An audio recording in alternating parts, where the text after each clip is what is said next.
হঠাৎ করেই মা অসুস্থ হয়ে পড়েছে, তাই রান্নার দায়িত্বটা আমার ঘাড়েই এসে পড়েছে। কি আর করার, খেতে হলে তো রান্না করতেই হবে। আর চারিদিকে যা গরম, তাতে রান্নাঘরে ঢুকলেই বেহাল অবস্থা।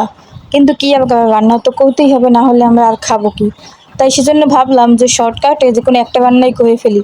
যেহেতু আমার ঘরে দায়িত্ব এসে পড়েছে, তাই একটু কিপটামি তো করতেই হবে। মা সুস্থ থাকলে ৩-৪ পদ এমনিই রান্না করে দিত, কিন্তু যেহেতু আমি রান্না করবো তাই এক পদই রান্না করছি। তাই আজকে আমি রান্না করব পাঙ্গাস মাছ দিয়ে আলু বেগুনের ঝোল। এখন অনেকেই আছেন যারা পাঙ্গাস মাছ খান না, পাঙ্গাস মাছের নাম শুনলেই যাদের বমি আসে তাদেরকে বলছি, পাঙ্গাস মাছ কখনো খেয়ে দেখেছেন যে খেতে কেমন? আসলে খাননি হয়তো, তাই বলছেন যে পাঙ্গাস মাছ খেতে ভালো লাগে না, পছন্দ না। কিন্তু কখনো খেয়ে দেখবেন যে কেমন লাগে পাঙ্গাস মাছ খেতে। আমার তো পাঙ্গাস মাছ খেতে খুবই ভালো লাগে, আর আমার পরিবারের সবাই পাঙ্গাস মাছ খেতে খুব পছন্দ করে।